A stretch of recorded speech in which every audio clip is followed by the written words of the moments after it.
Welcome viewers. உலகில் அறிவியல் துணையோட நம்ம எல்லாத்தையுமே கண்டுபிடிச்சிட்டோமான்னு கேட்டால் இல்லைன்னு தான் சொல்லணும். நம்ம முன்னோர்களால் பல விசித்திரமான கட்டிடங்களை உருவாக்க முடிஞ்சுச்சு. ஆனால் அதுக்கான பதிலை தான் நம்ம இன்னைக்கு வரைக்கும் தேடிக்கிட்டு இருக்கோம். இப்படிப்பட்ட எல்லா மர்மங்களுக்கு பின்னாடியும் பல காரணங்கள் இருக்கலாம். ஆனால் இதோடைய தொடக்கம் நம்ம கிடையாது. அந்த வகையில் டீகோட் பண்ண முடியாமல் இருக்கிற பல இடங்களை பற்றி தான் இந்த ஒரு வீடியோவில் பார்க்க போகிறோம். வாங்க வீடியோக்குள்ளே போகலாம்.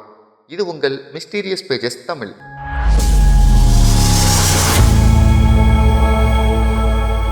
முதல்ல நம்ம பார்க்க போகிறது திமிங்கல எலும்பு நடைபாதை.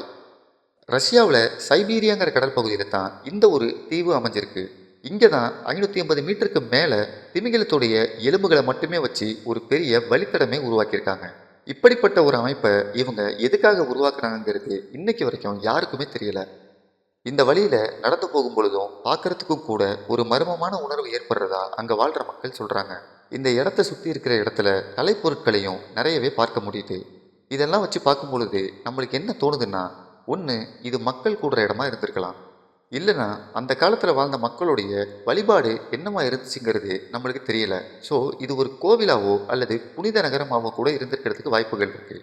இந்த தீவு கடற்கரை பகுதியில் அமைஞ்சிருக்கிறதால இது இறைச்சிகளை வெட்டும் இடமாக கூட இருந்திருக்கலாம். நீங்கள் என்ன நினைக்கிறீங்கிறத கமெண்ட் பண்ணுங்கள் ஃப்ரெண்ட்ஸ். நெக்ஸ்ட் நம்ம பார்க்க போகிறது ஹெக்ரா. ஹெக்ராங்கிற இடம் சவுதி அரேபியாவில் தான் இருக்குது. இது பழங்கால கல் நகரம்னு சொல்கிறாங்க. இதோட ஹிஸ்ட்ரியை பார்த்தோன்னா பிசி 1st செஞ்சுரிக்கு முன்னாடி வரைக்கும் நம்மளை கூட்டிகிட்டு போகுது. இது இந்த நாட்டுடைய ஃபஸ்ட்டு ஹெரிட்டேஜ் சிட்டின்னு சொல்கிறாங்க. இங்கே தான் 100க்கும் அதிகமான கல்லறைகளும் இருக்குது. பெட்ராவில் இருக்கிற மாதிரி அரசர்கள், ராணிகள், பிரபலமான மனிதர்களை அடக்கம் செய்யும் இடமாவும் இந்த இடம் இருந்திருக்கு. இந்த ஒட்டுமொத்த நகரமும் முதல்ல மனிதர்கள் ஒன்று கூடும் இடமா தான் இருந்திருக்கு. பிற நாட்டுக்கு சென்று வணிகம் செய்து விட்டு வர்றவங்க இந்த நிலப்பரப்பு வழியாக தான் பயணம் பண்ணியிருக்காங்க. அவர்களுக்காகத்தான் இந்த ஒரு கட்டமைப்பு உருவாக்கப்பட்டிருக்கலான்னு சொல்லப்படுது. அடக்கம் செய்யப்பட்ட உடல்கள் எல்லாமே பாறைகளுக்கு உள்ளே தான் வச்சுருக்காங்க. இந்த கட்டமைப்புக்குள்ளே புதையல் இருப்பதாகவும் அதை ஜின்கள் தான் பாதுகாக்குதுன்னு ஒரு கட்டுக்கதை சொல்லவும் படுது. இந்த கதையெல்லாம் வச்சு பார்க்கும் பொழுது இவர்கள் அடக்கம் செய்யப்பட்டார்களா இல்லை புதையலோடு புதைக்கப்பட்டாங்களாங்கிறது இப்போ வரைக்கும் தெரியல. அதோட இந்த இடத்துக்கு இரவு நேரத்தில் செல்றத பலரும் தவிர்த்துக்கிட்டும் வராங்க. அனசாசி ஹேண்ட் பிரிண்ட்ஸ் கைப்பதிவுகளோடு இருக்கக்கூடிய பாறைகள் எல்லாமே மெக்சிகோவில் உள்ள அரிசோனா அண்ட் கொலரிடா பகுதியில் தான் அதிகமாக காணப்படுது. பாறைகளில் மனித உருவம், விலங்குகள், வேட்டையாடும் ஆயுதங்கள்னு பல உருவங்கள் சித்திரங்களாக வரையப்பட்டிருக்கு. இங்கே வாழ்ந்த அனசாசி ட்ரைப்ஸ் தான் இப்படிப்பட்ட சித்திரத்தை உருவாக்குனதா எல்லாரும் சொல்கிறாங்க. பல அமெரிக்காவை சேர்ந்த மக்கள் இந்த இடத்த கலாச்சார பாரம்பரியமிக்க இடமாகவும் புனித இடமாகவும் பார்க்குறாங்க. ஒரு புராண காலத்தை சேர்ந்த புல்லாங்குழல் வாசிக்கும் கருவுற்ற தெய்வமான கோகோ பிள்ளையோட உருவப்படமும் இந்த பாறையில் செதுக்கப்பட்டிருக்கு. இன்னமும் இந்த இடத்துல ஆய்வுகள் தொடர்ந்துக்கிட்டு தான் இருக்கு. அங்கோர் வாட் டெம்பிள் கம்போடியாங்கிற நாட்டில் தான் இந்த கோவில் அமைஞ்சிருக்கு. இது உலகத்தோட பெரிய ஆன்மீக சின்னமாகவும் பார்க்குறாங்க. இந்த கோவில் காட்டுப்பகுதியில் அமைஞ்சிருக்கிறதால மிகவும் அழகாகவும் கண்ணை கவரக்கூடிய வகையிலும் இருக்குது. பேசிக்காக இது ஒரு ஹிந்து கோவில் தான்.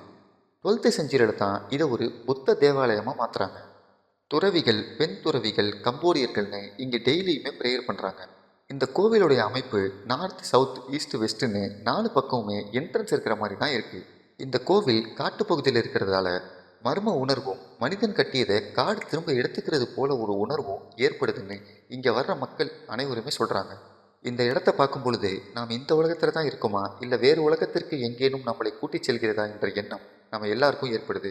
இப்படிப்பட்ட அற்புதத்தை பார்க்கும் பொழுது நம்ம எல்லாருக்குமே நேரில் சென்று பார்க்க வேண்டும் என்ற ஆசை ஏற்படும். உங்களுக்கு வாய்ப்பு கிடைச்சா நீங்கள் இந்த இடத்துக்கு போயிட்டு வாங்க ஃப்ரெண்ட்ஸ். நிம்ரூட் சிகரம். இந்த நிம்ரூட் சிகரம் 2134 மீட்டர் உயரம் கொண்டு துருக்கியில் தான் அமைஞ்சிருக்கு. இதை கடவுளின் சிம்மாசனம் என்று அந்த ஊர் மக்கள் அழைக்கிறாங்க. ஆன்மீக உலகத்துடைய பாரம்பரிய சின்னமாக இந்த சின்னத்தை பார்க்குறாங்க. சிகரத்தோட உச்சியில் காமாஜின் ராஜ்யத்துடைய மன்னர் ஆண்டியோக்ஸால் கட்டப்பட்ட சரணாலயம் மற்றும் புதைகுழிகளும் இங்கே இருக்குது. இந்த சிகரம் காமாஜின் மக்களோட புனித ஸ்தலமாக இருப்பதாக ஆராய்ச்சியாளர்கள் நம்புகிறாங்க. ஆண்டியாக்ஸ் மன்னர் தன்னுடைய சமாதியை இங்கே தான் அமைக்க வேணும்னு விரும்பியிருக்காரு. இந்த மலையை சுற்றி சிங்கம், கழுகு, ஹெர்குலிஸ், அப்போலோ கடவுளின் சிலைகள் என்று பாதுகாப்புக்காக அமைக்கப்பட்டிருக்கு. அது மட்டும் இல்லாமல் மனித தலை அமைப்பு கொண்ட சில மர்மமான சிலைகளும் இங்கே பார்க்க முடியுது. இந்த மனித தலை சிலைகளை எதர்ச்சியாக நம்ம பார்க்கும் பொழுது கூட நம்மளுக்கே கூட ஒரு அச்ச உணர்வு ஏற்படும். காலப்போக்கில் துருக்கியில் பல கலாச்சார மாற்றங்கள் ஏற்பட்டிருந்தாலும் கூட இந்த இடத்த அந்த நாட்டு அரசாங்கம் வரலாற்றின் அடையாளமாக பாதுகாத்துக்கிட்டு வராங்க.